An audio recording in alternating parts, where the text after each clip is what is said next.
ह्यो तुझा परिवार नकळत काळ गोपना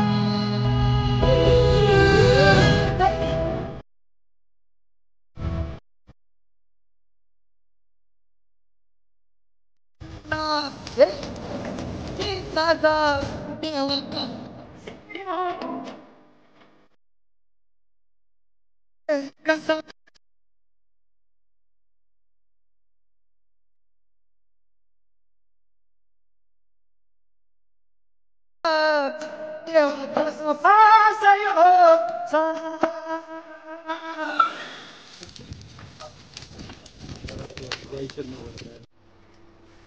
हाय टू फॅमिली, कशा आहात तुम्ही?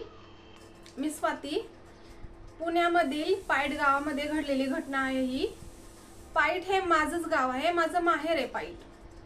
तर पाईटामध्येच अशा खूप वाड्या वगैरे आहेत, जसे की पापळवाडी, रंधळवाडी, चोरगेवाडी, बदलवाडी, गौरवाडी, अशा खूप वाड्या आहेत तिथे.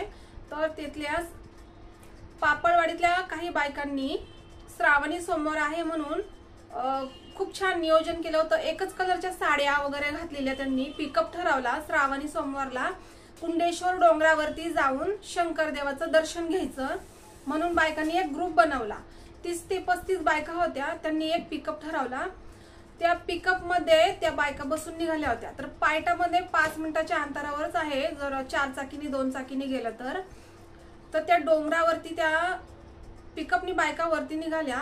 तर खूप वरपर्यंत टेम्पो गेला, पण वरती एक वळण लागलं आणि त्या वळणापासून तो टेम्पो वरती चढतच नव्हता.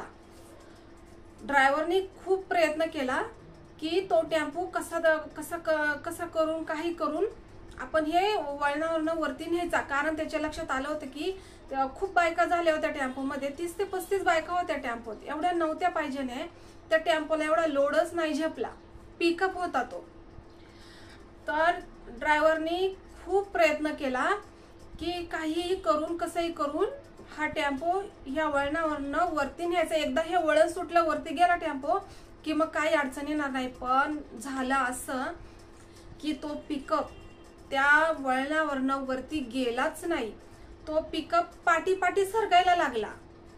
तो पिकअप पाठी येत होता, तरी सुद्धा ड्रायव्हरनी प्रयत्न केला की पिकअप पाठी येतोय, आपल्याला हा वरतीच न्यायचा. पण तो गिअरच काही काम करत नव्हता की काय होत होतं काही समजलं नाही. टेम्पो काय वरती चढत नव्हता. ड्रायव्हरनी केलेले खूप प्रयत्न केले तरी तो टेम्पो वरती चढत नव्हता. ड्रायव्हरनी एवढे प्रयत्न करीपर्यंत तो टेम्पो खूप पाठी आलेला आणि नंतर मग तो टेम्पोचं नियंत्रणच सुटायला लागलं. तो इकडे तिकडे होऊन मग त्या ड्रायव्हरच्या लक्षात आलं की आता हा टेम्पो नियंत्रणाच्या बाहेर गेलेला आहे, आता काहीही होऊ शकत नाही हे त्याच्या लक्षात आलं.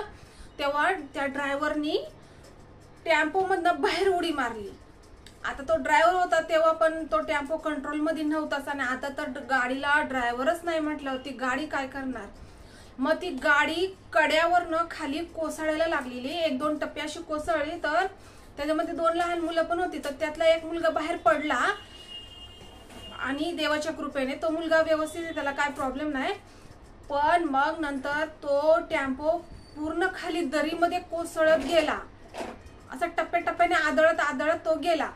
आणि त्या टेम्पोमध्ये एवढ्या बायकांना जागा होत नव्हती म्हणून काही बायका टेम्पोच्या टप्पावरती पण बसलेल्या होत्या, काही बायका. तर विचार करा त्यांचं कसं आणि काय झालं असेल. तर तो टेम्पो पूर्ण दरीत कोसळला आणि तो प्रसंग, ते चित्र इतकं भयानक होतं ना, अक्षरशः अंगावर काटा येणार होतं. मी तुम्हाला याच ब्लॉग मध्ये काही फोटो आहेत, काही व्हिडिओज आहेत, ते तुम्हाला दाखवते. ते बघा तुम्ही. ते पाहूनच अंगावरती अगदी काटा उभा राहतो. त्या बायकांच्या घरच्यांनी काय विचार केला होता आणि काय होऊन बसलं त्यांचं. एकाच दिवसामध्ये 10 बायका मृत्यू पावल्यात आणि त्यातल्या 3 बायका चोरगेवाडीच्या होत्या आणि बाकीच्या बायका पापळवाडीच्या होत्या. तर त्यातल्या काही बायका खूप म्हणजे असं गंभीर अवस्थेमध्ये, तर ते तिकडच्या चांडवळी दवाखान्यामध्ये ऍडमिट आहेत त्या. पण 10 बायका मृत्यू पावल्या. ते जे आहे ते दृश्य ते मी ब्लॉग मध्ये दाखवते तुम्हाला, तुम्ही बघा ते. पण त्यांच्यातल्या जर बायकांनी हा विचार केला असता की ह्या पिकअप मध्ये एवढ्या बायका आणि ते सुद्धा डोंगरावरती जायचंय, सरळ रस्ता असता तर एक ठीक होतं, काय हरकत नव्हतं, टेम्पोनी कशी ओढत नेलं असतं, पण डोंगरावर जायचं होतं. थोडासा जरी विचार केला असता त्या बायकांनी की नकोच म्हणून, तर एवढं झालंच नसतं. म्हणजे मला तर असं समजलंय की तो ड्रायव्हर पण बोलला होता की एवढ्या साऱ्या बायकांमध्ये म्हणजे टेम्पो एवढा लोड घेऊ शकत नाही, पण बायका शाळेत बोलल्या की काय नाही, अरे चल तू, काय नाही, देवाचं नाव घे आणि चल, काय नाही होत. तर मग त्या टेम्पोवाल्यानी पण काय एवढं लक्ष दिलं नाही. तो टेम्पोवाला पण घेतल्या एवढ्या बायका 30-35 आणि गेल्या. आणि त्या बायका जेव्हा टेम्पो चढणीला लागला कुंडेश्वर डोंगराच्या, तेव्हा बायका विठ्ठलाची गाणी गात होती, शंकराची गाणी गात होती, गवळणी, भजन सगळं काही गात होती. पण हे सगळं चालू असतानाच काळाने असा घाला घातला की ह्या प्रसंगाचा जर विचार जरी केला ना की खूपच असा अंगावरती काटा येतो. कारण एकाच फॅमिलीतल्या 2-2, 3-3 बायका सुद्धा गेल्यात. त्यांच्या मुलांचा तो दिवस कसा असेल आणि त्यांची मुलं आता, त्यांच्या मुलांचा विचार जरी केला ना तरी अक्षरशः डोळे भरून येतात. तो प्रसंग इतका वाईट आहे, ती वेळ आणि तो काळ खूपच भयानक होता. आणि ही घटना घडलेली, ही माझ्या माहेरीच घडलेली घटना आहे, पायड गावामध्ये. तर तुम्हाला असं कुठे काही असं जरा पण असं वाटलं की काहीतरी चुकीचं होतंय तर तुम्ही पण असं कुणालाही सल्ला देऊन बोलू शकता की हे असं नाही व्हायला पाहिजे. कारण प्रत्येक गोष्टीचं एक नियंत्रण असतं, प्रत्येक गोष्टीमध्ये असं म्हणजे एका गाडीचं पण एक लिमिट असतं. लिमिटच्या बाहेर जर गोष्ट गेली तर ती बिघडणारच, लिमिटमध्ये राहिली तर नाही होणार. त्या बायकांमध्ये कुणीतरी एकाने तरी असा विचार केला असता तर कदाचित ही वेळ आलीच नसती.